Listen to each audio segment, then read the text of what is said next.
Hello, everybody. Welcome to this November 1st meeting of the Boise Public Works Commission. I'll call things to order and start with a quick calling of the roll. Commissioners, if you are here, please let me know by saying aye. Commissioner Ellis, Commissioner Morgan, I'm here. Commissioner Werntz, Here. Commissioner Collette, Here. Commissioner Crowley, Commissioner Lockett. And it looks like we may have Commissioner Crowley joining just online right now. I'll revisit in just a second.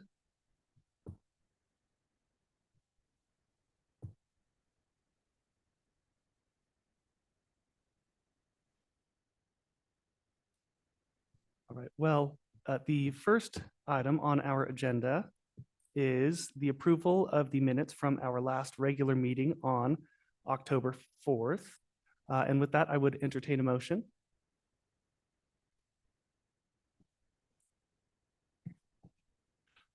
Commissioner Collette, Sorry, I move to approve the minutes from the October meeting. we have a motion. Do we have a second? Commissioner I Wirtz? will second. Motion and second. All those in favor, please indicate by saying aye. Aye. Any opposed? Hearing none, the motion carries and the minutes are approved. And that brings us to the first item on our regular agenda. And it looks like Commissioner Crowley, are you all plugged in and joined online?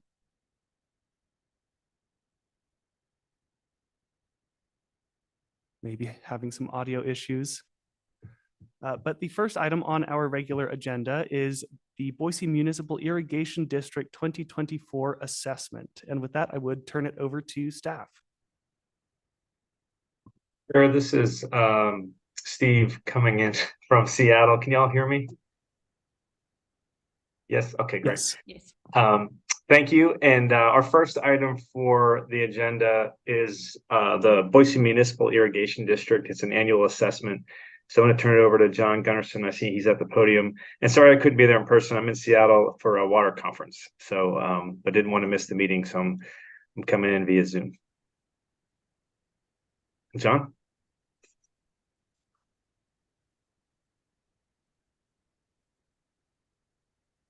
Oh, there we go. Is that working? Thank you. All right. Well, good afternoon. As Steve alluded, my name is John Gunnarsson. I've been with Public Works here for about 16 years. My current roles are basically overseeing our geothermal and pressure irrigation systems. Tonight, we're going to be here. We're talking about setting our municipal irrigation assessment rate. Basically, how much do we charge for irrigation water? Okay. And we do have a PowerPoint that we should be following.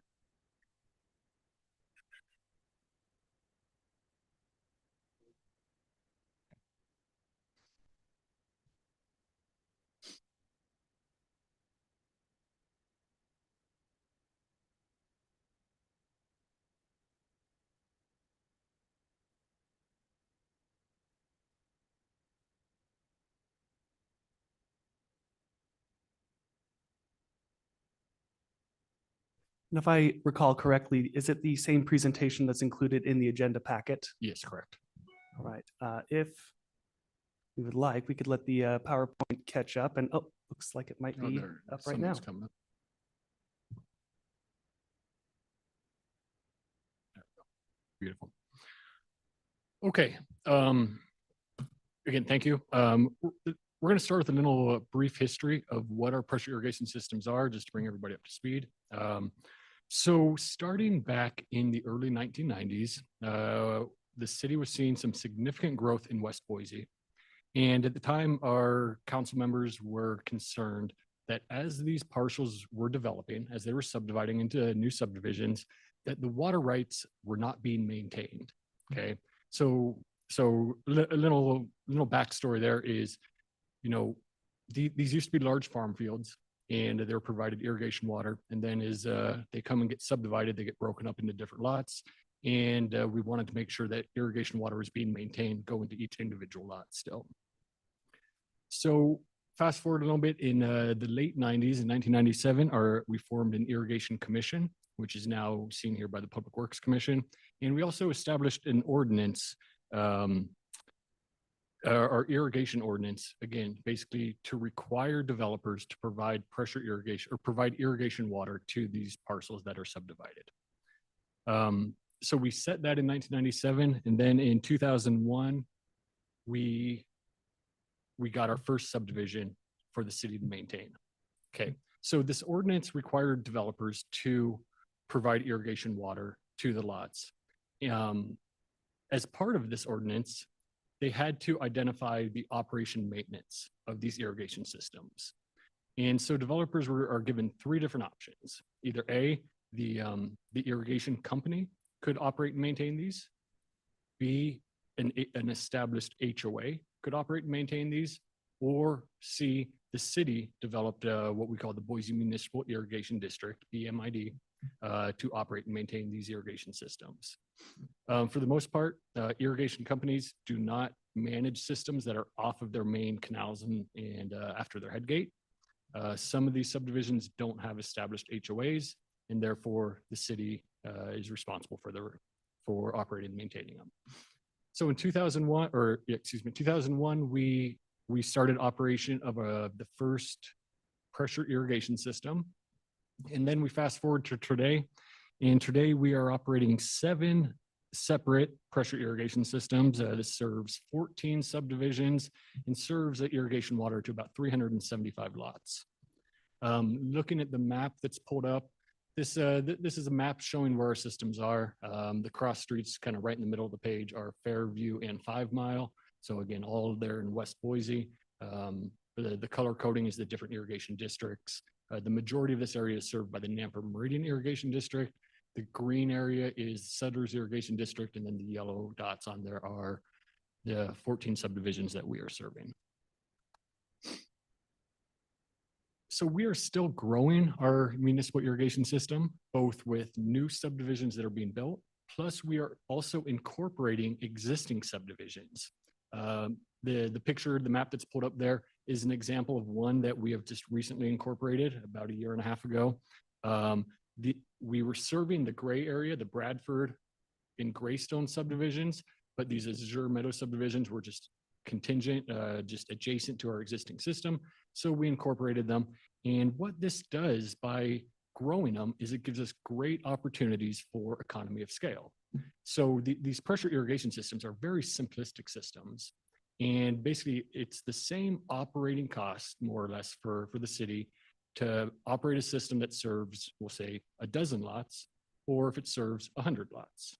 Okay, so the more that we can grow the system onto our existing systems, we start getting this economy of scale.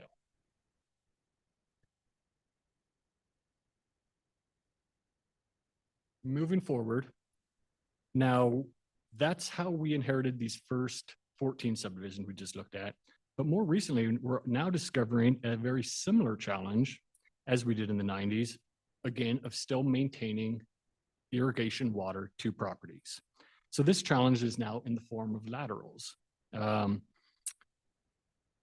So these laterals are basically the conveyance of water from the main irrigation canals to the property.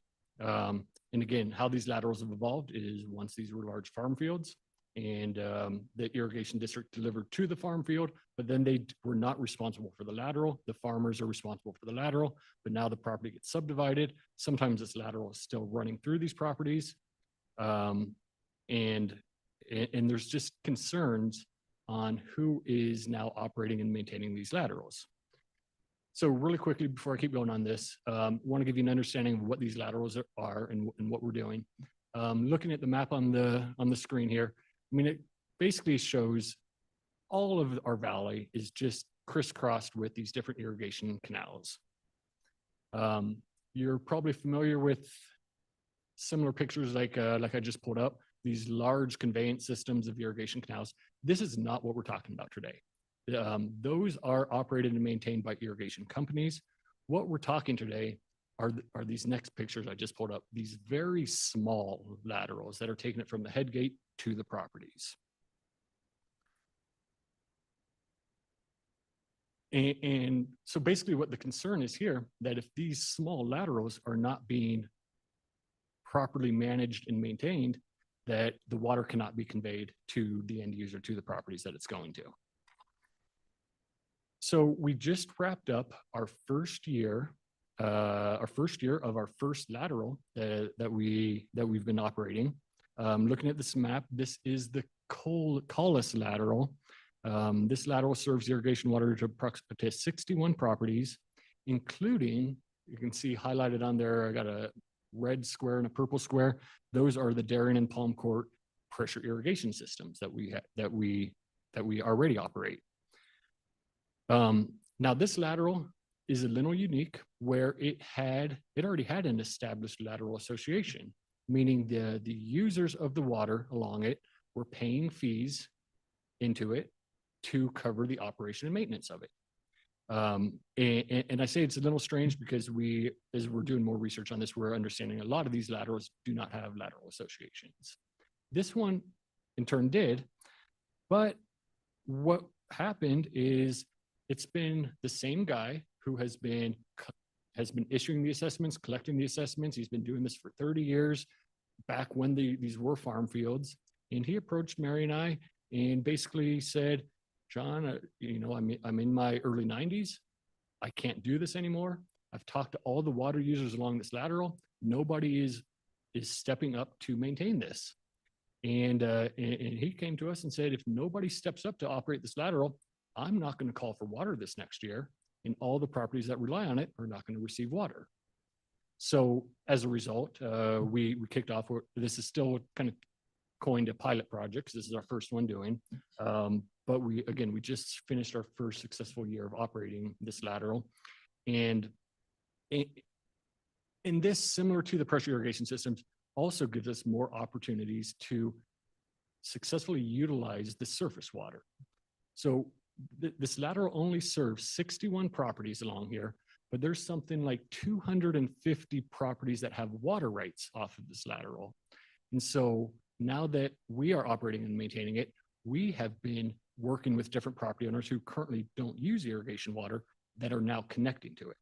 And I guess the question is, why is this important? Why do we care so much about providing irrigation water and maintaining these laterals? Because the fear is here that if properties stop using this surface water, this irrigation water, they are going to start relying on Veolia or their wells, which ultimately puts more strain on our groundwater resources. And so we have these irrigation resources available. So I believe it's also part of our climate action roadmap is maximizing the use of the surface water to limit our dependence on groundwater resources. So again, we stepped into this role to ensure that irrigation water is still maintained along this lateral. So what we're doing here tonight is basically setting our assessment rates. The way we do this, we do follow state code on the way assessment rates are issued, same as the irrigation districts would do as well. And part of this process, actually the next step of this process is for our mayor and council to act as the BMID board of directors, the board of corrections, to set this assessment rate. So then we can send out the assessments, and then properties have an opportunity to dispute them. But there is this detailed process that we follow. And so this is tonight is our first step of setting this assessment rate. And there is a motion at the end of this making a recommendation to mayor and council of our assessment rate. So what I am proposing tonight is keeping our assessment rate the same as it was last year. And that assessment rate is $935 per acre. That assessment rate hasn't changed in many years. In fact, our last increase was back in 2018 when we had a small 4.5% increase. But since 2018, we have been growing and expanding these systems, again, getting that economy of scale. And we do not have the need currently to increase our assessment rates. And in fact, as long as we continue to keep growing these systems, we feel we'll be able to keep the assessment rates at this or keep them low. So keeping the assessment rate at $935 per acre for our pressure irrigation systems. And then we have an assessment rate also for this lateral now that we're maintaining per agreement from the existing association that we worked with to inherit this. Per contract, we agreed to keep our assessment rate at $60 per lot. And so we had to do that for 2 years, I believe. And so we'll be going into the second year. While we're doing this, we are tracking true cost of operating and maintaining this. And so then when we wrap up this time next year, we'll have true cost of what it's taking our staff to operate and maintain this, and we can adjust the assessment rate accordingly. So $9.35 per acre for pressure irrigation, $6 per lot for gravity irrigation.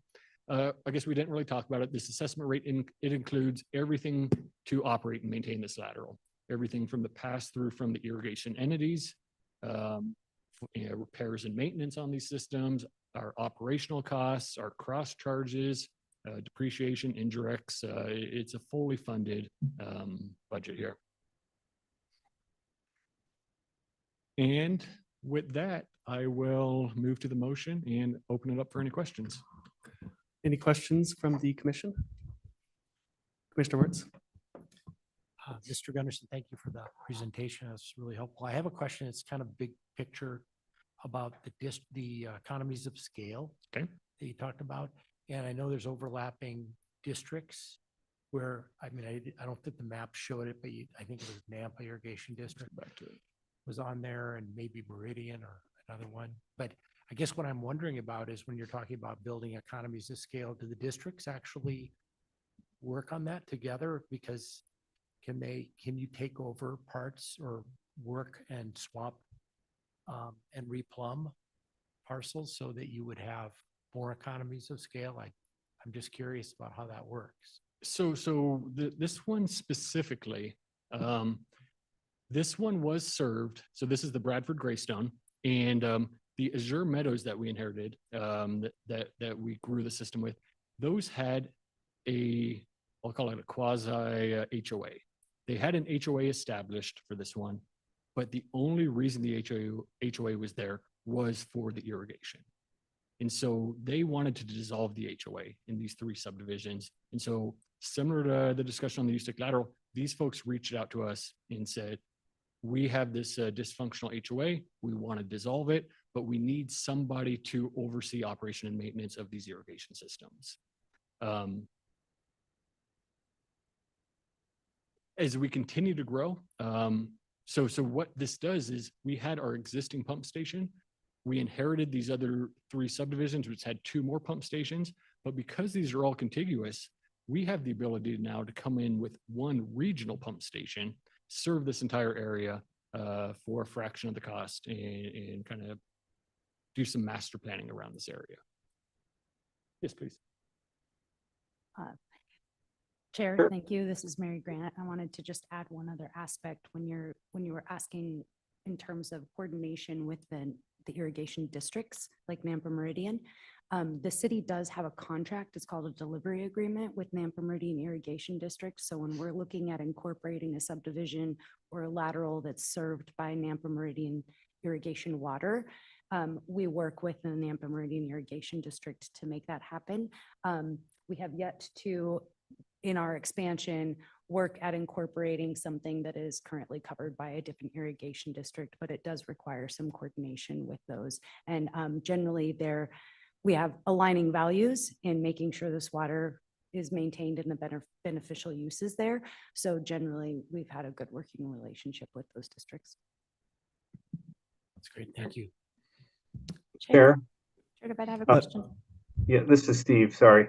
For Commissioner Warrants, the other thing that we're doing is taking a look at, excuse me, looking at other lateral systems. We're doing we have a consultant doing an analysis of the other lateral systems within the city to see where there might be other big picture opportunities to either support, operate laterals that either are falling into disrepair or kind of in a similar situation with the Ustick lateral, where there's an older gentleman in that situation that was operating it and couldn't do it anymore.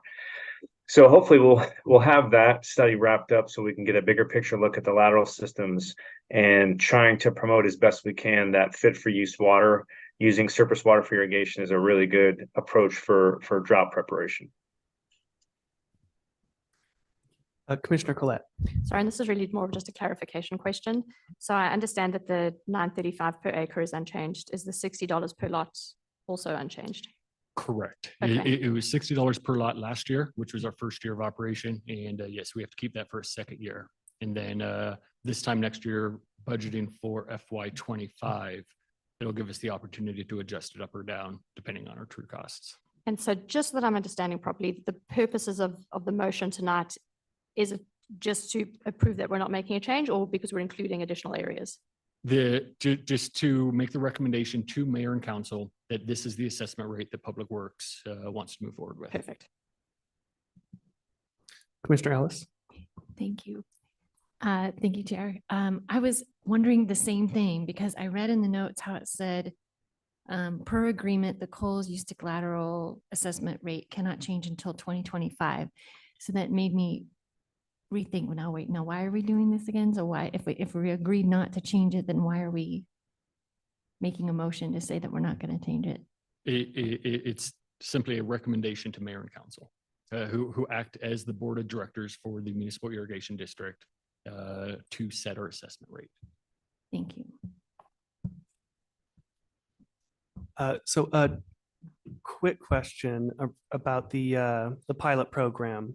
So the pilot program here with us servicing this lateral in perhaps a new way and providing some more focus.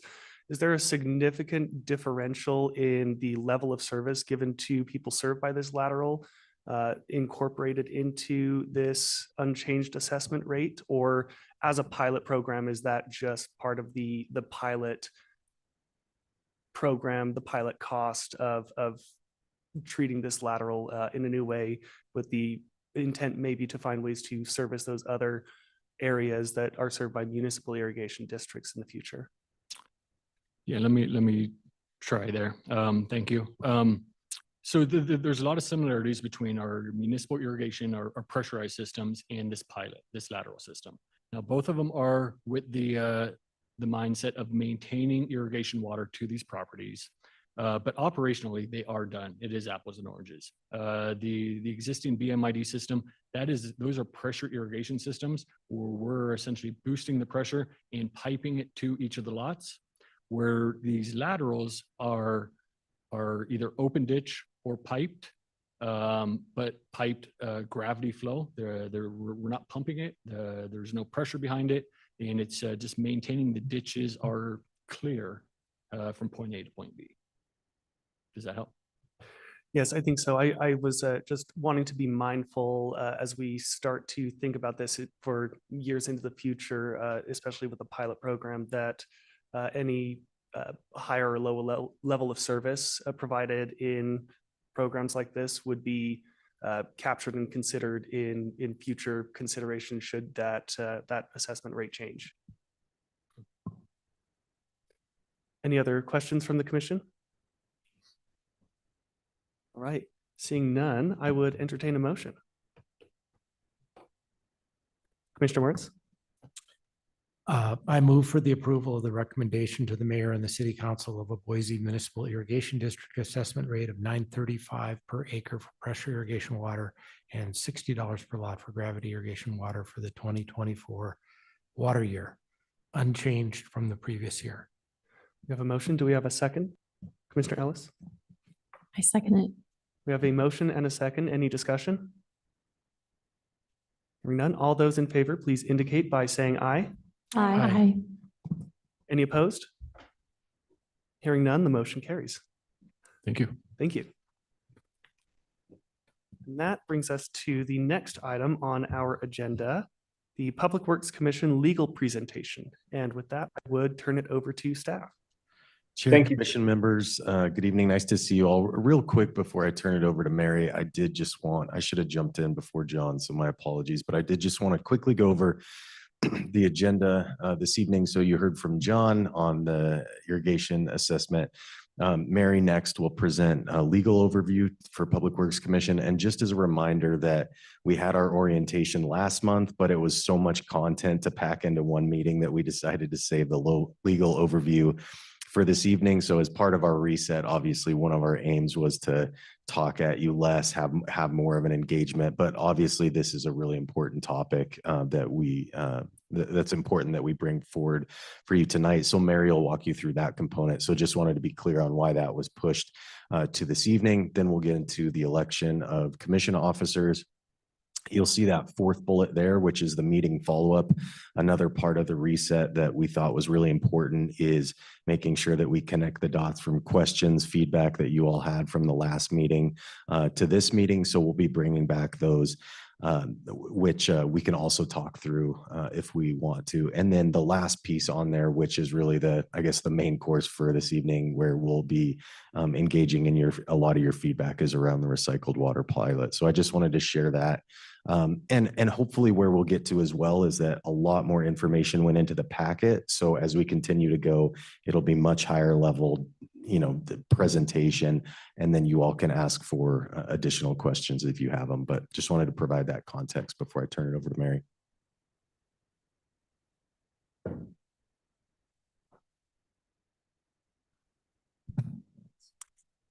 Oh, no worries. Good afternoon.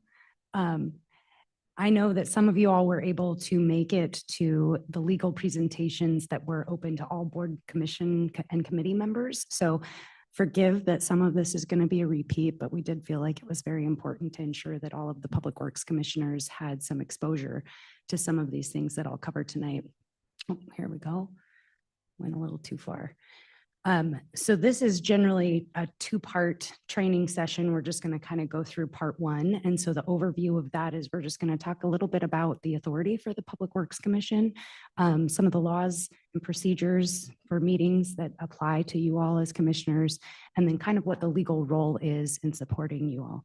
And it's a lot of me talking. It's somewhat dry. I have 0 pictures in the slides. So if there are questions, please just feel free to interrupt and ask questions as I'm going. And I'll take a few pauses as well. And I do think I've met all of you personally, so I don't need to do a general introduction.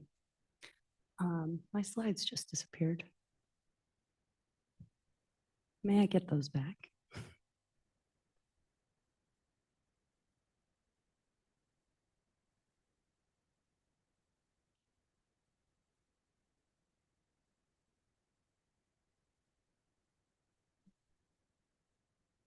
Thank you. All right, so first we'll just kind of cover Public Works Authority, kind of where it comes from and the scope of what y'all are intended to cover. Our ability to even have a Public Works Department comes from statute. It's under our police power for other sanitary and regulations for the benefit of public health and safety. So there are several, that comes from the Idaho Constitution. There are several statutory provisions that actually provide for the establishment of public works, including the utility systems, sewer systems, solid waste disposal, all of which you'll see, housed under the Public Works Department. And then we've also got specific city ordinances, an example being like under Title 10, Chapter 4 for solid waste. And you'll see a lot of those correspond to our authority provided under state statute. It's also under local ordinances that the Public Works Commission is established and outlines the role for you all. So I know in orientation, you kind of go over that, but if you ever wanted to go back and really look at what was intended there, it is housed in city code. And it talks about ensuring safe, healthy, and livable community, advising Public Works Department staff on making recommendations and helping advise with respect to decisions, and then deciding appeals of Public Works Department actions. That would be part 2 of our training. So we're not going to get into decisions on appeals tonight. If and when an appeal arises that would come before this board, then we would make sure we go through that training and talk about what it means to hear an appeal, the due process issues, that kind of a thing. So we're not going to get into that tonight. But with respect to other duties and responsibilities, that just includes advising on the management of wastewater, includes geothermal, irrigation, solid waste, air and water quality programs, i.e. climate action and environmental, water resource management. It's very, very broad with respect to what the Public Works Department covers and what you all are here to be the brain trust for, right? And help us advise. Again, it's to hear the appeals of Public Works staff action, advise on rate setting like you just did with respect to our irrigation district, and then just advise and support staff in that public education and sort of community outreach, since that's a big part of our level of service in the department. As an appointed commissioner, there are several laws that apply to you and just of which you should be aware. And again, this is big, broad brushstrokes with respect to what these laws are. And each one of these could be a 30-minute discussion on them, their own, and still not cover everything. So I'm just going to give that really those basics. And if you have additional questions, please feel free to reach out to me individually, and we can find a time to discuss more with respect to that. The first I wanted to just bring attention to is the Public Records Act. This is a very broad law that basically says the public has a right to inspect anything that is the public's business in any form that it is captured. So a public record is a writing, an email, a photograph, a text message, a Teams chat, any form of file, anything you could think of, an audio recording, all of these things in whatever form are considered public records if it pertains to public business. The way that it applies to you all is that, you know, what we're providing to you as far as meeting materials, those are public records. Things that you create, if you send an email to one of us, to the staff members, that's a public record. If you are sending text messages back and forth on your phone with respect to public business, that's a public record. The only thing that would be exempt from that is if you're making personal notes, like as you're going through and looking at an agenda packet and you have these personal notes as far as questions you want to ask, those personal notes are not a public record unless you start to share them with somebody else. And it's that act of sharing them that makes your personal notes a public record. But generally speaking, if you're touching it and it deals with city business, it's a public record. And what you might want to be aware of is the potential for there to be some of those records scooped up in a public records request. So the city, as you can see, responds to a lot of public records requests. And this was old data, so it increased in 2023, but roughly speaking, and not even including inquiries to the public, the Boise Police Department, that's like over 75 a week that we help process. And the law is in favor of disclosure. So if there is something that you're going to be scooped up in, we will contact you. It's your job just to give us every record that you think that is responsive to that request. And we'll do the sifting as far as what's responsive and what isn't. And if there's some exemption that applies. There are lots of exemptions. They're very specific. You all don't need to worry about any of them. Just get us the responsive records and we'll filter through in order to provide those documents to the public. The second I wanted to draw your attention to is the Open Meetings Law, and this is in the same title as the Public Records Act. And really it's all about open and transparent government, which is a very strong policy within the state of Idaho and within the city. So with the Open Meetings Law, that's why we have this on record. That's why it's the agenda is posted. That's why the agenda can't be changed unless it's by a motion and things of that nature. That really it's the public policy that the formation of government should be done in the open. As it pertains to you all, the primary aspect I wanted to focus on is this idea of deliberation. So it's pretty easy to define what a meeting is. It's usually something that's posted and there's an agenda and we've got it scheduled. And a decision is pretty definitive too, like the decision on the recommendation for the irrigation assessments. The deliberation is what can get tricky, and that deliberation can happen off of the record. And so I want to just draw your attention to what can be considered serial meetings, where, you know, I'm a commissioner and I'm meeting with you on one aspect, and then on a different day I meet with, you know, Commissioner Ellis on the same topic, and we're discussing our positions with respect to that. And then on another day I meet with Abby, you know, and in none of those have we established a quorum, but we're talking about a decision or an item that's going to come before this commission at some point, and we're doing it off record. And so that kind of creates this serial meeting where the deliberation, the discussion, the you know, considerations with regards to how you all might provide staff guidance or advice or something is happening off the record. And so if you're having an impromptu discussion, if it's general in nature, if you all run into each other or you want to go have coffee, it's not a prohibition of that. It's just the caution that if there's going to be an item that comes before the commission for a decision or advice and support, that just be careful, give some consideration to whether or not you may be inadvertently creating a serial meeting. And that can be both in person, like verbally, or it can happen via email too, of having various email strands that can then end up, really being involved in a single issue that's going to come before the commission. There are ways to cure a violation. So if something happens in violation of an open meeting law and you are become aware of something that you inadvertently stepped into, reach out, because there's an opportunity to cure that violation by just putting on the record the deliberations that have occurred. It's not often that we run into this, but some people just kind of, like I said, inadvertently do it. And so just providing you all the caution.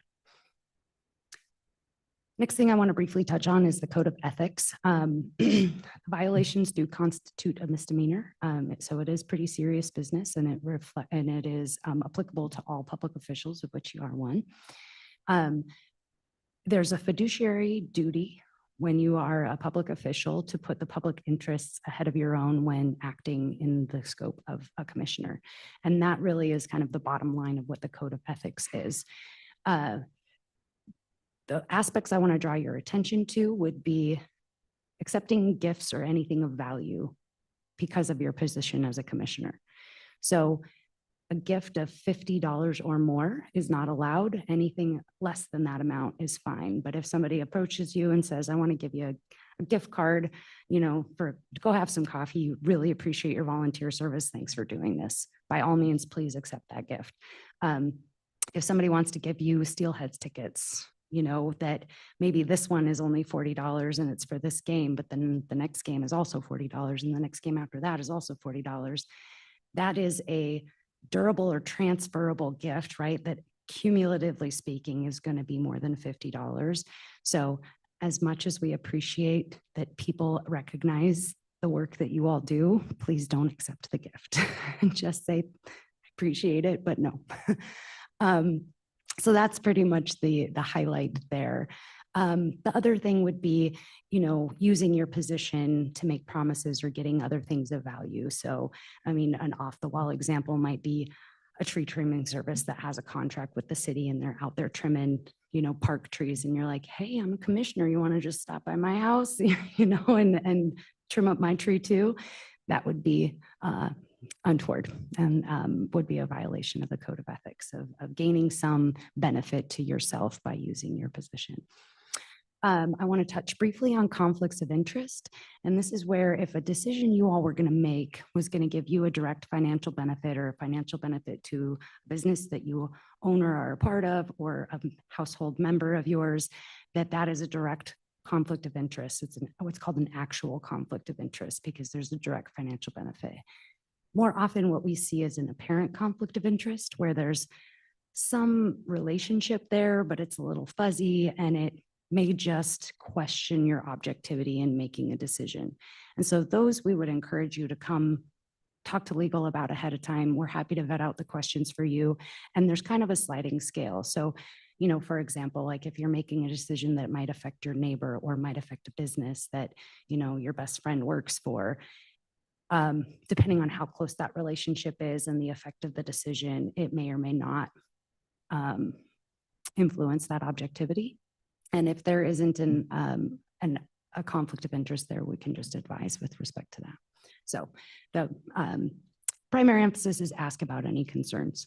And one other thing of note with respect to the code of ethics is the city of Boise has the Ethics Commission and also an ethics hotline. So if it's not something you're comfortable talking to staff about, or you're not able, we're not able to connect or something, or you just want to go directly to the Ethics Commission, you can call that ethics hotline. You can submit an inquiry to the Ethics Commission. They will issue an advisory opinion and then be able to let you all, if what your inquiry is or is not a violation of the code of ethics. So definitely reach out. There are resources. I'm going to talk a little about meeting guidelines and procedure. And yes, procedure is boring.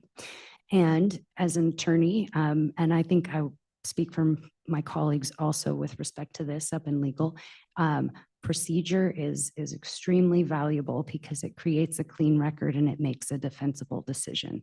So the whole point of procedure really is to keep that decorum, keep a record clean, and make sure that anything moving forward has a really solid basis to rest on. So when we talk about just meeting decorum, the role of the chair is to maintain that order and decorum, announce the order of business. They get to name who is to speak. Generally just for keeping it more business-like, you address as chair or, commissioner rather than Abby, which I did use your name earlier, and I was not very, not among meeting decorum necessarily, but, and that's just to really, help the role of business in moving it forward. Trying to address members by title or position. And then with respect to the chair, by the bylaws, the chair does not vote on motions except to break a tie. Just other decorum among commissioners. You should ask the chair for permission to speak, identify other members by title and name. And then if you have follow-up questions, more than a few, or if you want to continue a line of questioning or discussion, then let the chair know so that you can be acknowledged and given the floor. And part of that is really just to preserve every commissioner's ability to provide input and to make sure that all voices can be heard. As far as other meeting procedure, a quorum is established at 4. The importance of a quorum is that no business can be conducted without the establishment of a quorum. So the only options you have if a quorum is not established is to either wait until a quorum is established or decline moving forward with the meeting. Once you have established a quorum, if somebody has to leave, you can continue on with the meeting, but if you need to, if there's an item that's information only, that's fine. But if there's an item where action needs to be taken, then you've now lost your quorum with respect to conducting business. Order of business may be amended, but because we do have, per the open meetings law, agendas posted ahead of the meeting, if you want to switch around any agenda items, generally you would make a motion to amend at the time of the meeting so that the order can still be maintained.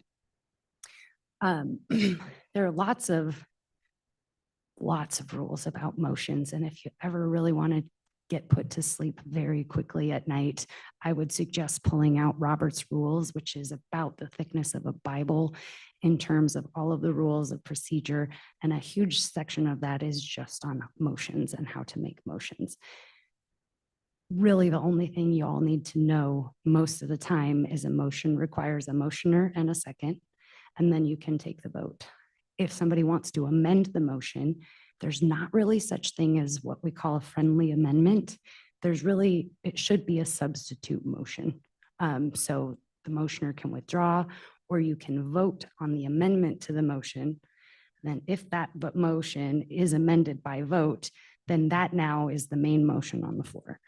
But that's really all the weeds I want to get into. If you really want to get into it, we can have discussion. And if you have any questions, please let me know.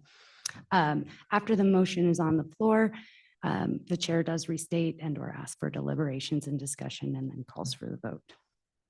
I believe we have one question from Commissioner Werntz. Yes. Thank you, Chair. My question was when you talked about the amendment idea, so that would come up in the discussions or deliberations. Is that when a commissioner might say, I'd like to propose an amendment to it? And then you go through the process again of somebody making that motion to amend and seconding? Is that the process? Yes, exactly. Okay. So, and keeping in mind that the primary motion on the floor is still the initial one. And in deliberations, if somebody wants to amend and the commissioners seem amenable to that, that motion to amend would be to change the primary motion, but it's not the substantive vote, if that makes sense.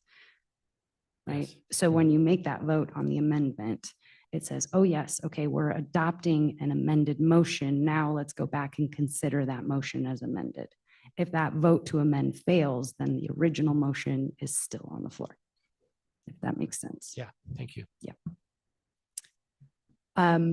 With respect to voting, you can abstain. If there is a conflict of interest, sometimes you might recuse yourself on a vote. Again, the chair does not vote except to break a tie. There really isn't much that requires a roll call vote, but that is to establish a quorum, a passage of a consent agenda, which we don't generally use for this commission, so not something we need to delve into a lot. And then when you're making decisions on an appeal, for example, which is a quasi judicial decision, there would be a roll call vote with respect to that. But everything else on the recommendations, the motions, motions to adjourn, to approve meeting minutes, those kinds of things, all are fine for just the all in favor, say aye kind of a thing. At any point, if it's unclear what the motion is, or if it's unclear what the procedure should be, you can ask the chair for what's considered a point of order, and just ask that clarifying question. And then points of information, which are very rarely used, which is to like clarify or ask for clarification on something substantive with respect to information before the commission. All right, now with respect to the legal role in terms of how we support you all as a commission, we do some like legal generally does act kind of as in-house counsel to the Public Works Department and then as support to the Public Works Commission. With respect to you all at meetings, we are here to answer any questions and help guide the procedure. So I want to do this. How do I need to frame the motion? Or so-and-so made this amended motion. Where are we at? What are we voting on right now? Or how can we accomplish, what procedure do we need to accomplish this? Procedural questions, happy to answer on the record. When it comes to a substantive question of like, where's the city's authority for this? Or is the city doing this right? Whose interpretation is correct when we have two reasonable, interpretations of this? Those kinds of substantive conversations, we encourage and ask that they happen off the record. And the primary reason for that is there is attorney-client privilege as between legal and the commission. So where we want to have that really frank, open discussion about something substantive, we want that to be protected by attorney-client privilege. And if we do that on the record, we have waived that. So please contact legal in advance. Let us get something set up with you, or we can communicate with you via email if you have those kinds of substantive questions. And we emphasize often that legal is not the super department or the tiebreaker. So when we're giving advice or we're offering an interpretation or having that kind of substantive discussion with you, we will also be conferring with and talking with staff. And ultimately, it's the department and the commission to make the decisions with respect to the scope of your work. We're there to advise and to support. So that said, we're here. We are happy to answer questions, love working with you all, and we are in constant communication with staff. So if you reach out to staff and need to route something through them back to us, happy to have it come anyway. So that's all I'm going to cover today, really. I already sort of talked about the attorney-client privilege and why those substantive conversations should happen off record. And that you all are the experts, right? Staff and commission are the experts on this, so there's no need to invoke attorney advice when making a decision.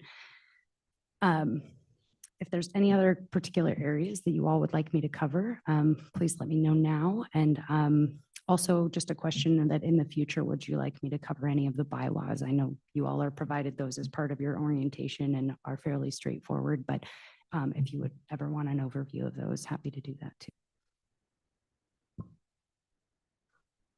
All right, there are some questions for the commission on the screen there. Are there any responses or any other further questions or comments?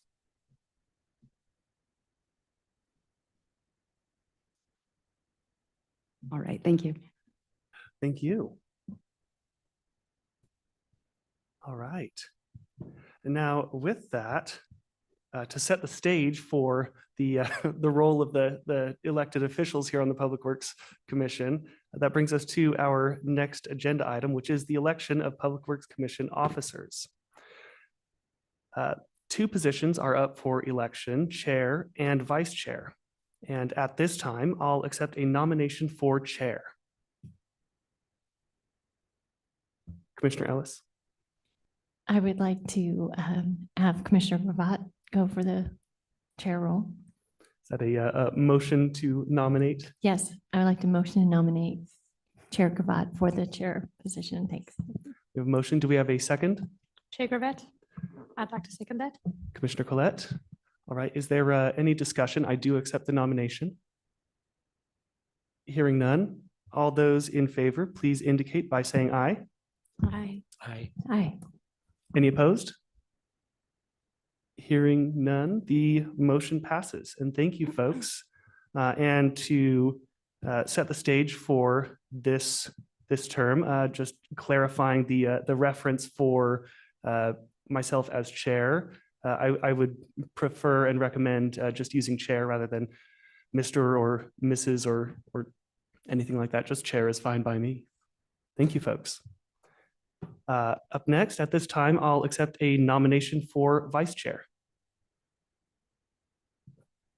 Commissioner Collette. I'd like to motion that Commissioner Ellis, if she's up for it, for the role of vice chair. We have a motion. Do we have a second? I'll second. Second from Commissioner Morgan. Do you accept the nomination, Commissioner Ellis? I do. Is there any discussion on the motion? Hearing none. All those in favor, please indicate by saying aye. Aye. Aye. Any opposed? Hearing none, the motion passes. And Commissioner Ellis, if you would like to clarify any reference for your term as the vice chair. I too prefer just Chair Ellis. Thank you. Awesome. Thank you, folks. All right, wrapping that up, that takes us to the next item on our agenda, the October 2023 meeting follow-up. And with that, I would turn it back over to staff. Yeah, Chair, Commission members, and just real quickly on Mary's presentation, do give that some additional thought because as we did reset, we wanted to continue to refine and make sure that we're bringing you the best, most helpful content. So I know those questions were up there, but if you think of something after tonight, like, hey, it would have been great to cover this or could have used a bit more information on that, we will absolutely incorporate that into future years. Again, really want to make sure the information that we're delivering is most helpful and useful to you also.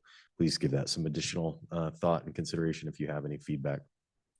So as a reminder, we won't spend a lot of time on this, but it was important to both staff and to commission that we really close the loop whenever we get questions, feedback, that at the next meeting, we don't just let it go by, that we bring it back around.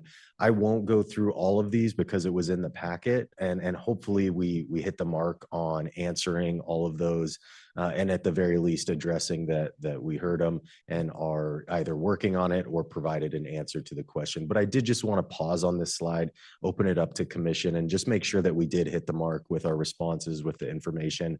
And if there were any further questions or anything that we could be helpful with here. With that, there were some replies in the agenda packet. If there are any further questions or comments from the commission, I'll hear those now. Commissioner Wertz. Thank you, Chair. I just wanted to say I like the process and I did find that helpful. The responses were good. I thought it was amusing how much we were interested in streetlights, but it was really interesting actually to read the history on the streetlights. But I found just the follow-up and closing the loop really, really positive. Any other questions or comments from the commission? Commissioner Ellis. I wanted to thank you too. I thought that was really thorough answering all the questions. There was one I couldn't figure out on something that Commissioner Lockett had asked. And then, so it was number 2. And it said, see memo 4A from engineering staff. And I didn't understand, was that in here? I believe that was the one that Chair Commission members, I believe that was the one that Commissioner Warrens was referring to on the street lights that was Okay. included in the memo. So that was the Idaho Power and Boise. I just didn't know where the 4A was. I didn't understand. Yeah, Chair, Commissioner Ellis, it should have been in the packet that was sent out ahead of time. We Right. added, so we had the list of all the items that are shown on here on the slide, that one in particular just had a fair amount of information that we gathered. And so we put that in a separate memo that was in the packet.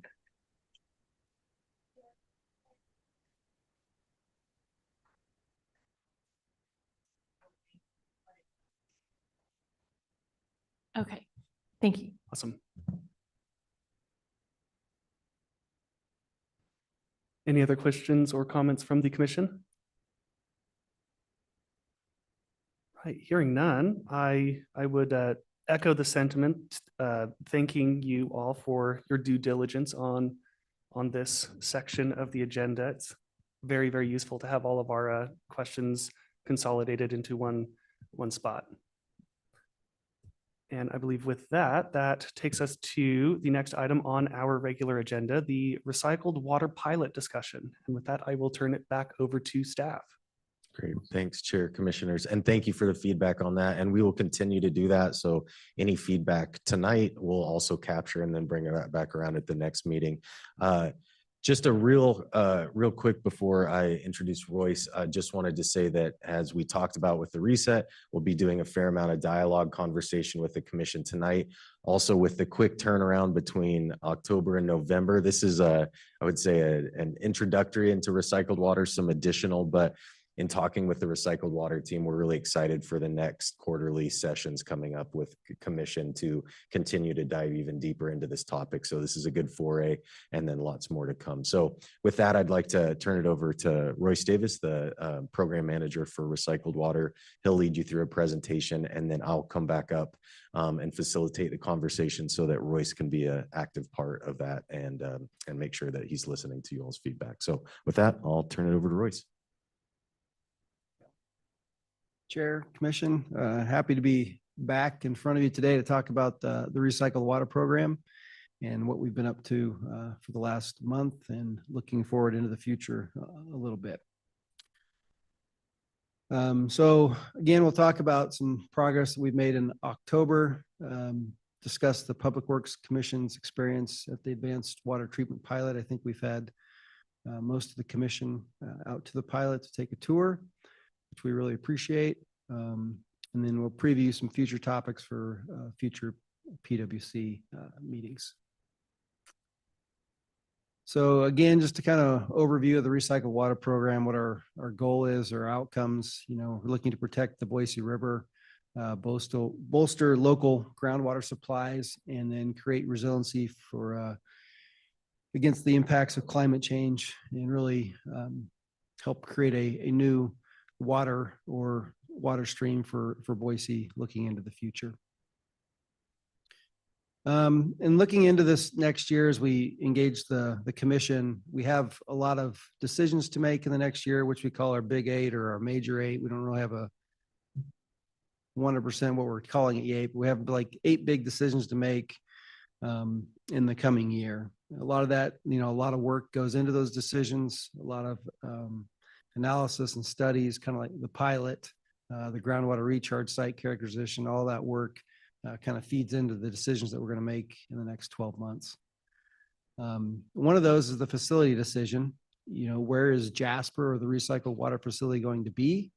What is Jasper or the recycled water facility going to look like, including, even to details like color or shape or trees, things like that, although you might not think of those decisions when you talk recycled water, but all those decisions are going to be important for the community and for the overall recycled water program. Again, we have like the pilot, partnerships with the University of Idaho, Boise State. We have the National Water Reuse Institute panel. We've had one, we have another one coming up in the future.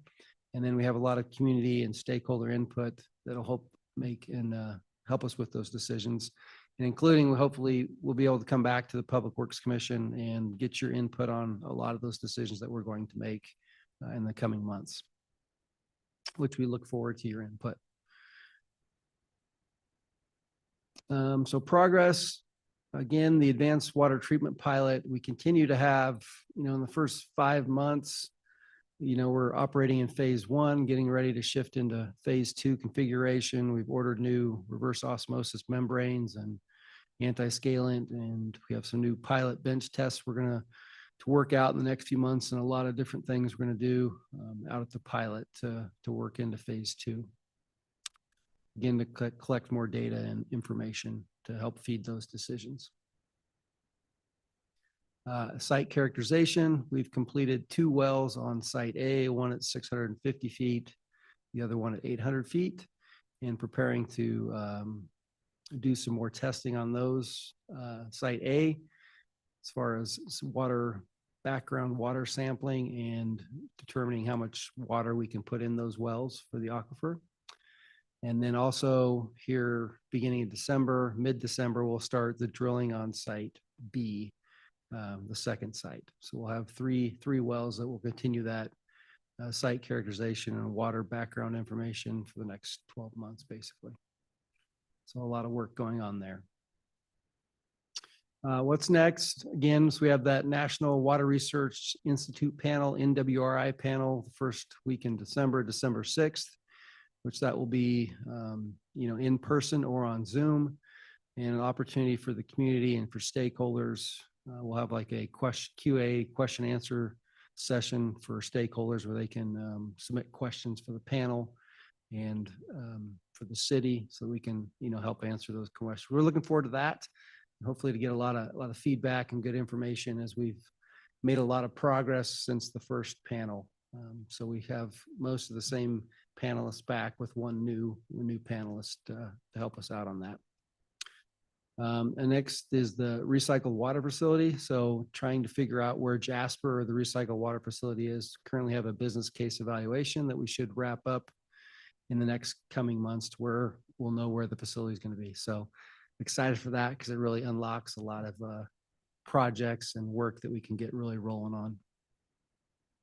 And then third, just continue with the community engagement, stakeholder engagement, with education and getting, the community engaged on recycled water and water in general. So continue to keep working on that. Pilot tours. Like I said, most of the commission has been out to we continue to have about 3 tours a week. I think we're booked all the way through the second week in December, and it seems to be starting to get a little bit cold. So hopefully we'll start slowing down a little bit. But we continue to have about 3 tours a week.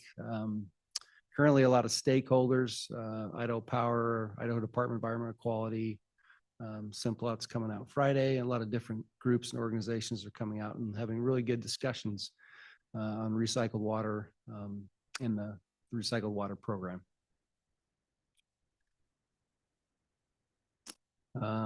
Again, we keep working on our materials or presentation for the tour, and it continues to evolve and change as we try to do a better job of educating stakeholders and the public on what we're trying to do in the recycled water program. So just a couple of examples of some of the materials and posters. In fact, we even have stickers now that say "Keep Water Local," which we should have brought some of those, but next time.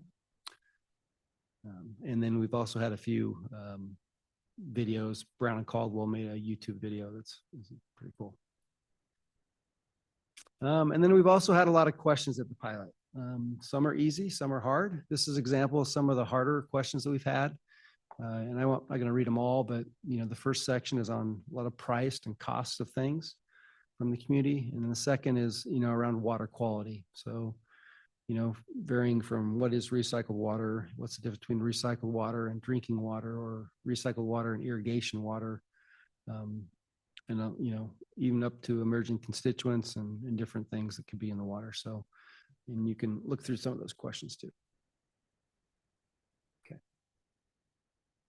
Go.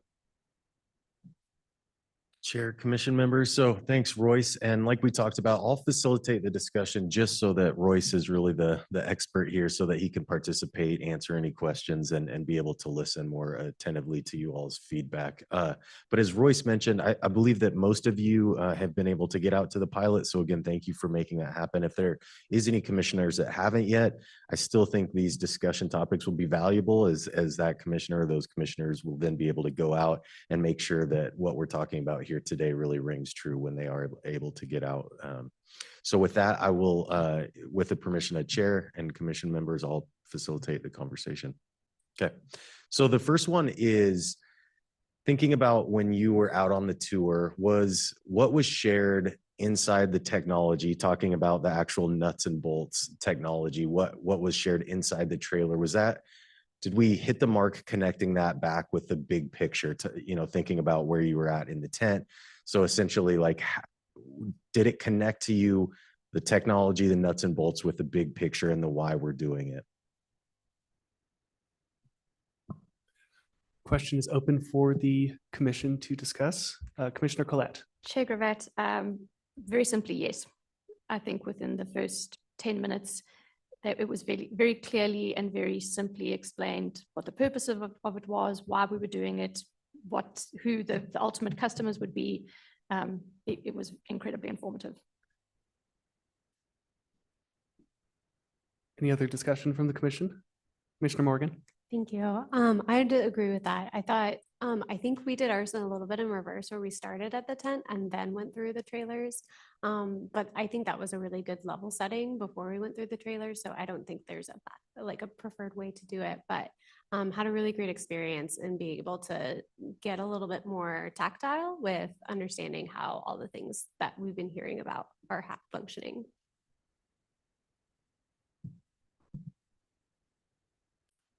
Thank you. Yeah, I think that overall it was a pretty rewarding experience, especially having I think that the conversation kept going back to the broader picture as we went through some of the smaller components of the process.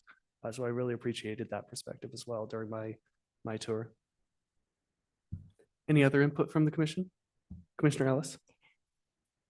I was sitting here and I was really trying to remember what the tour was like for me. And I definitely focused on the process steps. That was I was most interested in, the chemistry and the mechanics of it. So then that brought me back to what did we discuss in the tent? And I think what stood out for me the most was the sediment pieces. That was really interesting to think about as you're trying to figure out the site location. But I'm trying to think of anything new that would have been said that I haven't heard before or discussed. So it's lost on me right now. Maybe I was so enamored with looking at the dirt levels of the dig or the sample. Sorry, the dirt sample. Chair, can I just chime in real quick? This is Steve. I appreciate Commissioner Ellis's comment. We've struggled with how to get folks to connect to the groundwater piece because it's, we're at the pilot, you can see the technology, you can see the reverse osmosis. And then we make mention of what Royce was referring to on the site characterization and the drilling that's happening. So I appreciate that comment because that was a way that we felt like we can help the community connect to it. It doesn't end here. The research then has to go over to, and the studies have to go over to where we actually put the aquifer or water in the aquifer, we recharge it. So that's really helpful. Thank you.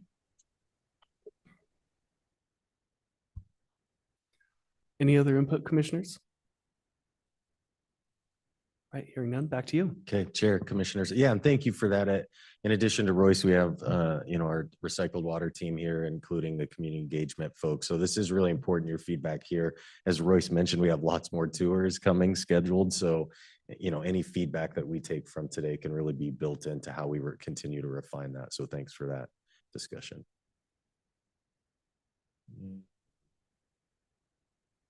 Okay, as we had talked about the reset of Public Works Commission, one of the themes that came up was, one of the questions was how do we engage our networks, our professional networks, our colleagues in the discussion, in the content of Public Works. And so I think this is an interesting question. So thinking about your experience at the tour, after you went through the entire tour, learned all the information, would love to hear from the commissioners on just, did you feel equipped to then, if you were talking to your colleagues, friends, family, do you feel like you were able to articulate the program?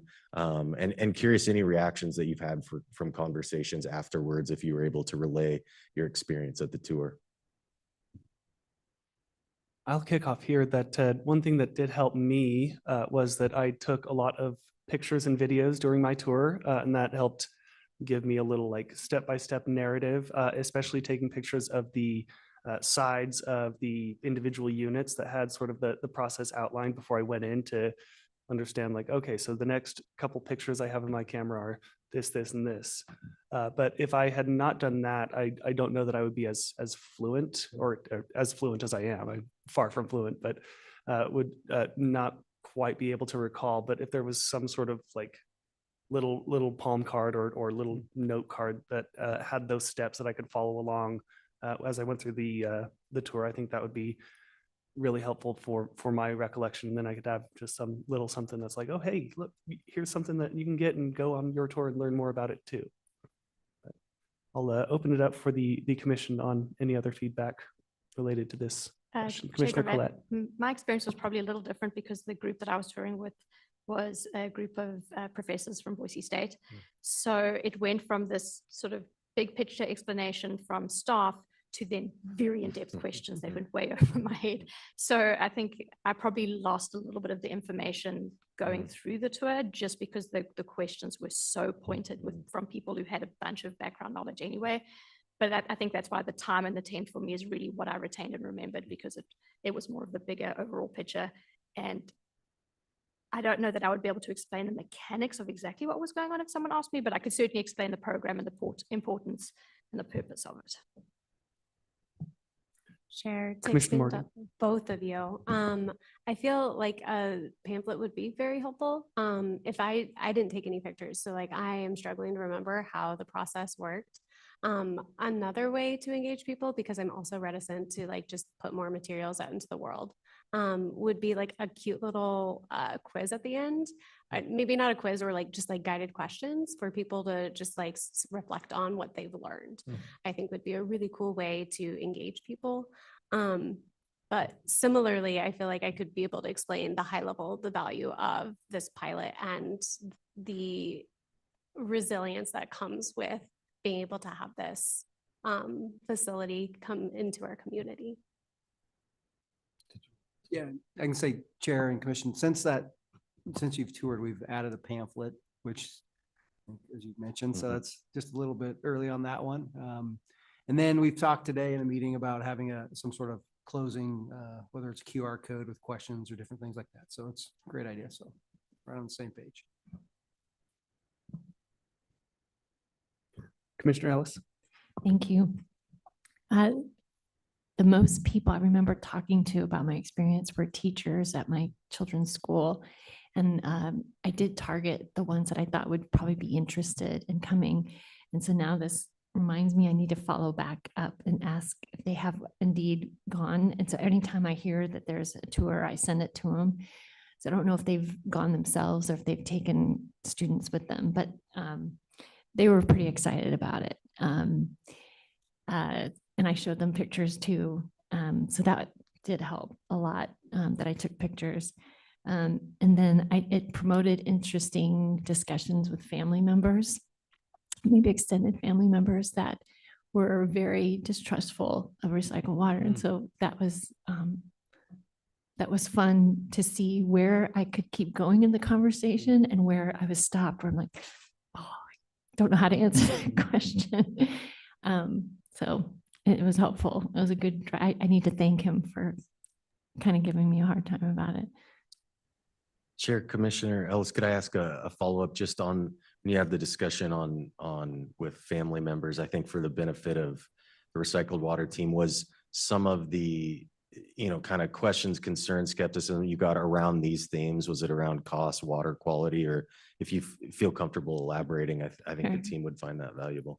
It was the idea of if you replenish the groundwater, then it became this question of, well, what happens to that groundwater and how do you test that and how is it? And so he just started going down that road where I felt like I did not feel equipped to answer those questions. That's great. So yeah, definitely sounds like in line with some of the themes that we heard around water quality. So yeah, thank you for sharing that. Right, and it sounds like the unspoken assumption is that the default of the more traditional approach to water treatment is necessarily better. So maybe like a side-by-side comparison where it makes sense for the different sources and ends of water systems. That way may help alleviate some of those concerns or answer some of those questions. Any other comments from the commission on this topic? Hearing none, back to you. Chair, Commissioners, thank you. Yeah, really helpful. Thank you for that discussion. I do think that's really good as well, because as the team continues to refine these themes, as Royce mentioned, I'd imagine that we'll continue to update materials as needed. So any kind of things that you're hearing from the community, family members, friends, colleagues, we'll make sure that we incorporate that into future iterations so that when folks are out speaking about this, we can make sure that we're using the latest and greatest what we're hearing from the community. Chair Kovat. Commissioner Ellis. I thought of one thing, the quiz that you offered. Is it called Kahoot? Have you heard of that? You could do it in a meeting. Well, I thought that would be good to add that when you said do a QR code, do a Kahoot at the end of the tour. I like that idea a lot. Okay, Chair, Commission members. So thinking about the tour again, the team has used a combination of graphics, printed material, and then also some hands-on demonstration. Curious to hear from the group folks that went on the tour. What was the most helpful? Was there one that stood out? We've heard some talk about the pamphlets, some that kind of resonated with seeing the actual technology. Really curious about, was there one that stuck out to you that was most helpful in your understanding about the pilot? We'll start with that one. Turn it to the commission. Anything that stands out in your memory from your tour? Chair. Commissioner Morgan. I'm a visual person and I like tactile things. And so just being able to see the printed content, like the wraps on the trailers, I think they had just been installed the weekend before. So that was really incredible to be able to see those. And then physically going through the trailers was just really helping me understand the process in a clearer way. So those things stood out the most. I do think because I'm struggling to remember like just the process, again, just having something that just like questions me to like have to have an answer. So that way I build my understanding but it sounds like you guys have already incorporated that. And I think that's super valuable. Awesome. Yeah, similar for me, just physically going from one place to the other was really helped me walk through literally the process. Any other comments from the commission? Commissioner Ellis? I was just trying to flip through my pictures to remind myself, but yeah, that I'm a visual person too, but so the posters were great. The ones that explained it at each station, that really helped bring it home for me. And then I really loved again, the soil samples and the water jars showing that, because as they were talking, they could hand it to us. So that was really helpful. And then I'm trying to remember, I'm not flipping to it fast enough, but it was the process when they're going through like the hairs, they called it the hairs, those little tiny, small diameter tubes. And I was visualizing it in my head, and then they showed me the cross section, and that was awesome. It really brought it home for me. So yeah. Commissioner Collette? Chair Gravatt, that just reminded me, the pool noodle demonstration. That was super helpful. And everyone made a joke about it. But that really, because we saw the tubes, we were told that we've got these tiny little holes in them, but it wasn't until I saw like the, larger scale version, it was like, oh, okay, that's what's happening. It's not being sucked in from the bottom, it's coming in all from the side. So having something physical that we could touch that was to scale was really helpful. And I'd just like to add, every time I see a pool noodle, I think of it now. Any other comments from the commission? Seeing none, back to you. Okay, Chair, Commissioners, definitely interested in this, in part 2 of this, which is essentially, it's a very complex topic. Obviously, there's a lot of technology, there's a lot of big picture challenges. So really curious from you all on maybe anything that we need to continue to refine, especially thinking about any terminology content. I think it can get pretty technical pretty quick. So really curious from this group if there was a section or a particular piece that just didn't quite hit the mark, or that you think we need to continue to refine to better explain it to the community, or help folks understand it. We'll open it back up to the commission for discussion. Chair. Commissioner Morgan. I think the explanations were wonderful. Like they brought it down to a level that just made it really resonate and really, really clear. And I found that super valuable. Didn't feel like anything was too over my head, but I also wasn't speaking with experts. So, well, not speaking with like a group of people who had very specific questions, I should say. I do think understanding next steps would be really valuable for helping people then connect dots. So like we've mentioned like an aquifer, but we've also talked about it being a surface water. So like helping people understand like there's a lot of opportunity and a lot of questions that we still have, and kind of listing those out, the different options and pathways that we can go, I think would be really clarifying. You all do beautifully explaining the technical terms, but I think just knowing where we're like the general direction we're heading is very valuable. Like we don't have a site picked, so letting people know that we're still deciding a site, that process is going to take this amount of time. And then from there, we'll be able to determine these decisions.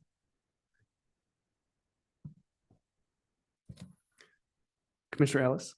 Thank you. I think to add on to that last statement, the idea of you don't have to provide the actual data, but just what are the variables that you are determining to figure out the new location. That would be helpful to have that in there, because people look at that list and go, oh, well, gosh, I can't think of anything else. Those seem like the ones that I would be thinking of too. I just thought that would be helpful.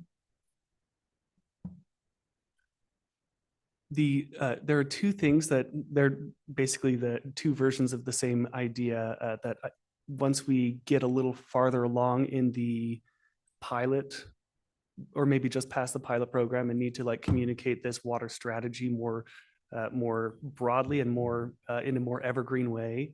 I wonder if the folks who made the Magic School Bus are available for a quick little cartoon, or just like the roller coaster in like Jurassic Park, like Dino DNA, like something like that. That's just like, here's a quick explainer in a really approachable and fun way that explains like why this is the option that we're choosing over others, and what that option ultimately means for the community that we live in and the health of the people in it.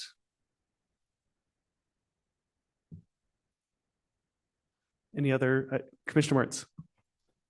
Chair, thank you. I haven't been on the tour, so I've been uncharacteristically quiet, listening to what the feedback has been.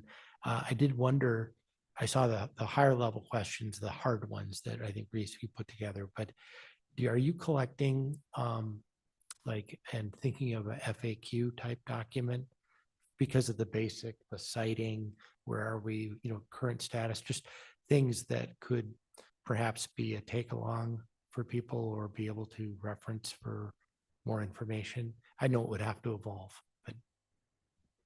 Chair, Commissioner, so we've been taking notes on every tour, and we have a spreadsheet with every question, not every question, but majority of the questions that we've been asked on the different tours. So yeah, we're keeping track.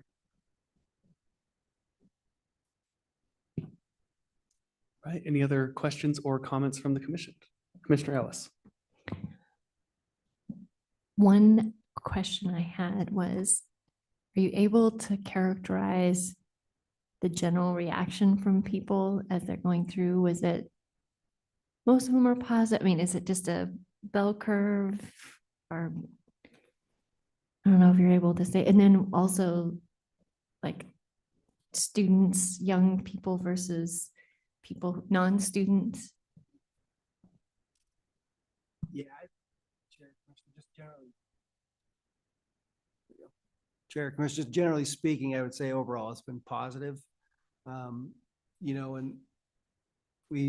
I would say, not the, just generally speaking, younger age groups, they seem to be pretty much excited. We've had some of the neighborhood associations out that were a little different group, but not that they were negative by any means, but they just had more difficult questions as far as cost, and they are more interested in different things than somebody, might just be interested in the technology and the water. They were, a little more specific topics like water quality and cost, and that's where a lot of those questions came from.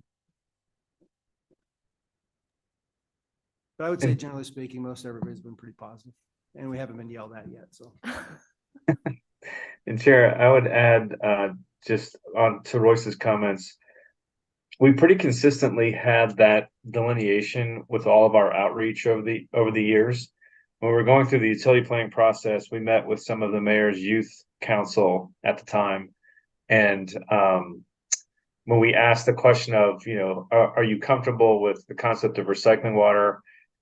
Like, very enthusiastic. And then we got to are you comfortable drinking recycled water? And yeah, again, very enthusiastic. For the younger generations, and then kind of the opposite for the older generation, very skeptical on the technology side. And there's likely some kind of generational difference there, but it's been consistent throughout all the different stages of community engagement where we've seen that kind of stark contrast. Yeah, Commissioner Ellis. Thank you. You said neighborhood associations. I would love to know which neighborhood associations came as a group. That is amazing to me. Yeah, and Chair, Commissioner, I can't name off the top of my head, but I think we had 5. Yeah, 5 that came. We invited them all, and I think we had 5 out, but I can get you who came. Yeah, I was gonna say, Chair, Commissioner, we can follow up with you and send you who's come so far. It makes me wonder if there was neighborhood associations that are more Southeast Boise, closer to the recycled water pilot.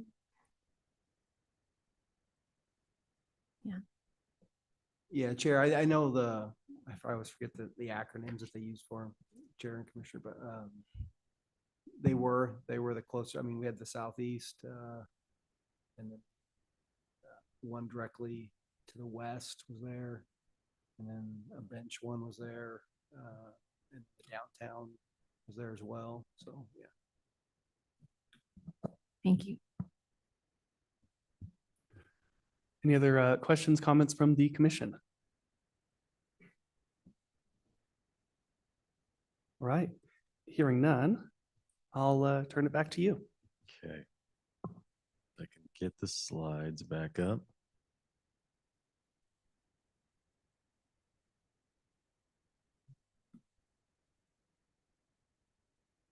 There we go. Thank you.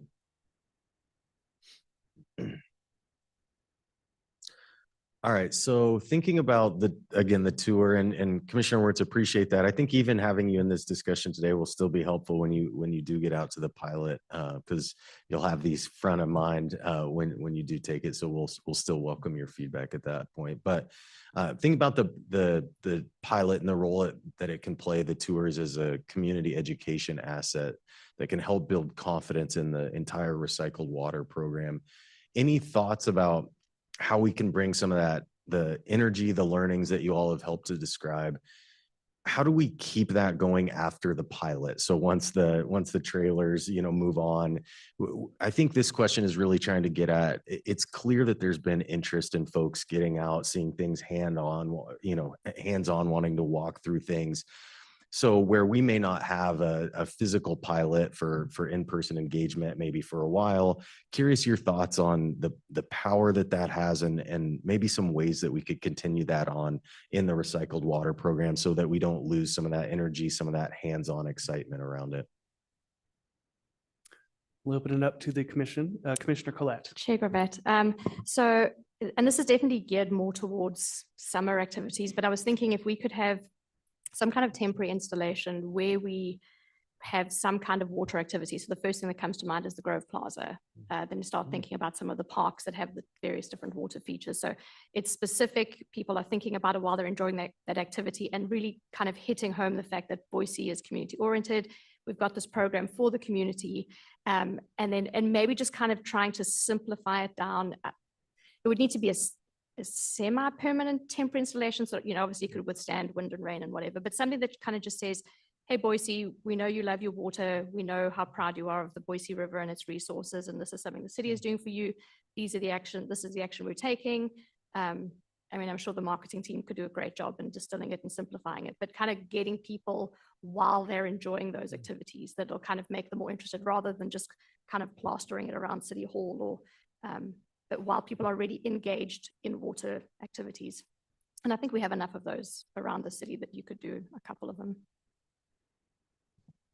Commissioner Morgan. Chair, I really like that idea. I also thought, I know the watershed is going through transition right now, but if the installation could be there or an exhibit of some type that can be updated and amended as this continues to evolve, I think that could be a really valuable asset, especially since I think you are doing a lot of engagement out there and just kiddos are hanging out and talking to their parents about it. So I think it just gets wheels turning. I think another, it might be silly, but idea to mold off of would be like a Bill Nye the Science Guy kind of like video that's just available and has like, there's QR codes so that you can hand them out and it explains the process. People understand, they can see how clean the water is. And then that's something that they can walk away with and build their confidence in this pilot and then eventually into the recycled water. Those were the two ideas that I had. So that way you could have a little bit more of a semi or permanent installation versus something that's moving around a little bit. I had a similar idea that I'm floating around, especially as we are considering the Public Works Arts Master Plan coming up. There are a lot of opportunities that I've seen in other cities. The one that stands out the most was the Cincinnati Museum Center, I believe. When they were going through some renovations for their physical site, they took some of their exhibits and put it in weird places with informational opportunities. They had like a big stegosaurus at a brewery that then had like an adult museum night with that remote installation. They have some explainers with, I remember distinctly a giant sloth in the airport nearby. But just those remote installations, I think are a good opportunity to build sort of a brand identity for the recycled water program as a whole and keep it top of mind for folks and more fun and engaging, as well as opportunities for more permanent or semi-permanent installations as we are looking at more opportunities to integrate public art into our parks and other shared spaces.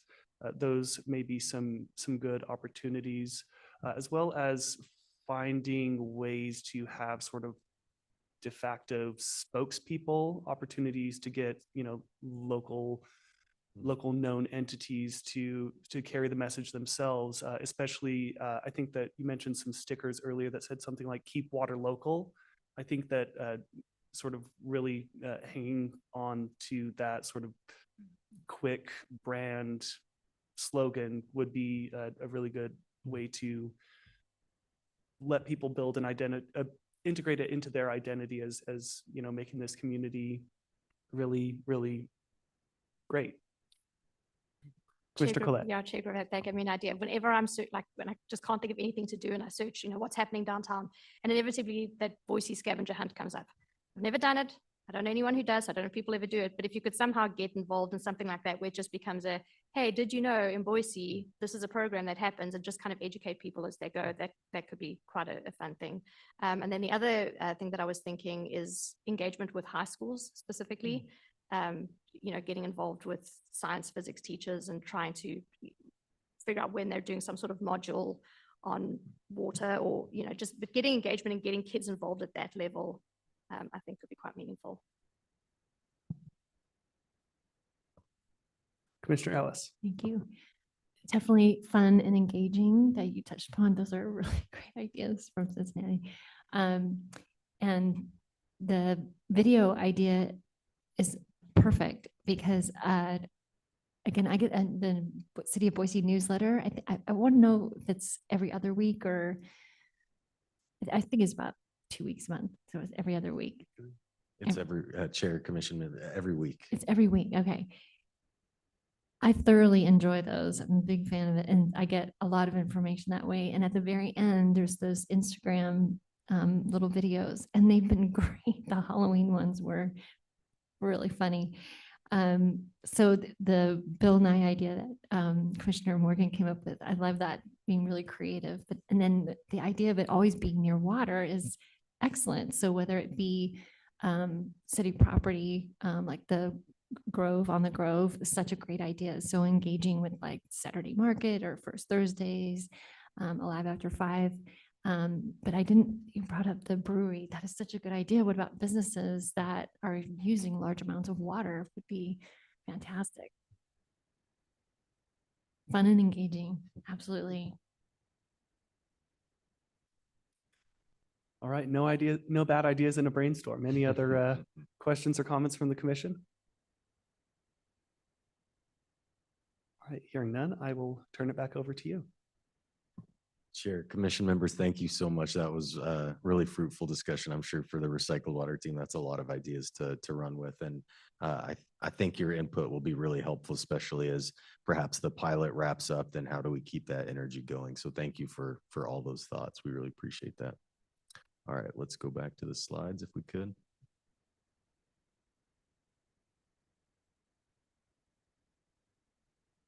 Okay. Before wrapping up, I will turn it back over to Royce. As I touched on briefly, today was kind of an intro into this. Was like, as we start to get onto this quarterly cadence, we thought we would dip our toe in a little bit, not to overuse the water puns, but essentially like, how do we start this conversation? And I think, definitely where we're going is laying the foundation so that we can continue to get into more and more in-depth conversations. So again, great discussion from the commission, and we're really excited to continue to bring back more in-depth topics, which Royce will touch on briefly here. Chair, commission, real quick. So upcoming topics, like I said, we have the big 8 decisions we're going to make the next year, and we'll bring those back to the commission. Some of those purified recycled water quality and treatment approach, basically what technologies we want to use and what water qualities we're going to meet or match. And then groundwater recharge site, so where we're going to do it and the method. And some of the outcomes, some of the broader ones, broader community benefit opportunities. So obviously recycled water, but what other benefits does the recycled water program bring to Boise? And then workforce development strategies. So as we, how do we get a workforce trained up so that in 2029 or earlier, when the recycled water facility starts up, how do we have the workforce to make it run and operate and meet our goals? And that's the end of the slides and the presentation. So thank you for your time and appreciate all your input. Awesome, and thank you. Are there any other questions remaining on the recycled water pilot? Chair Gravatt. Sorry, and just because you said there's no such thing as bad ideas, but the other thing that I was thinking is that Boise has always struck me as a place that if there's a community event, it will be well attended. People attend events here, people love to get involved, and people love to do marathons and fun runs and stuff like that. And so if there was some kind of event that was more to raise awareness than funds, that was somehow interacted, like an obstacle course that kind of went through the river, or involved like a relay with people, kayaking and obstacle courses with water, I don't know, slides, but just something that's just really engaged. And maybe it could be targeted to students, maybe it's kind of to everyone, but just something to get people excited and involved and just raise awareness. And that's my idea. Commissioner Wertz? It sounds like Commissioner Collette has the idea of a recycled water triathlon. It'd be fun. All you would need to do is make all the local CrossFits compete against each other, and you'd already have a ton of people involved. Commissioner Ellis. Okay, so I just learned about plogging. Has anybody heard of this? So there's a world competition now. You're jogging and you pick up trash. So I think you're onto something. And I think there was an event in Boise a couple of years ago. I just found it and I didn't even know about it. I just heard about plogging, and it was the world competition was in Italy this year. All right, future world competition hosts here in the City of Trees. Any other questions on the recycled water pilot? All right. Oh, Commissioner Morgan. No questions, just thank you. A lot of gratitude for all the work that you put into this. Chair, commission members, if I may, before I turn it back over to the chair that's the end of our slides, but maybe just as a catch-all, really curious for any feedback on maybe the packet. We asked that question last time, but was it the right amount of information? Did you have enough time to review? Just would love any feedback as we continue to get better at delivering you the right information. And then thinking about tonight's meeting on, we had some kind of business items up front, but then also really wanted to turn our attention to more of that conversation. So just curious overall reactions if we hit the mark, and certainly anything that we can do to, as we continue to dial this, anything that we can do to refine. Yeah, I'll speak for myself and say that I think that it was about spot on. Maybe have a little more detail as we get into some more nitty gritty approval decisions when those come up. But overall, it's particularly useful to have the slides as far as along as you are as at the time of a publication, to have those ahead of time to sort of queue up any thoughts that I have, make those notes, etc. Commission, any other thoughts? Commissioner Colette? Yeah, I would also just like to commend you. I think, I won't lie, when I looked at the packet and saw this like 30-minute, 40-minute, it's like, oh gosh, 3 hours after a long work day. It was so engaging. I mean, I know we're ahead of time anyway, but I thoroughly enjoyed it. Thank you. Commissioner Wertz? Yes, thank you, Chair. I thought it was a great prep package. There's a lot of good stuff in there. And, I was a little taken aback by the schedule, the timing of the agenda. I thought it moved along at a great clip. In fact, it just flew by time-wise. The one reaction I have, which didn't turn out to be a problem, is making sure that the big main event topic isn't always last. Okay. And when I look at the agenda topics, you kind of had to do them in the order they did, but I'd rather have that in the middle than at the end, generally. This is really good. Thank you. Chair, Commissioner, thanks. That's great feedback. Thank you. All right, any other input, Commission? All right, hearing none, thank you.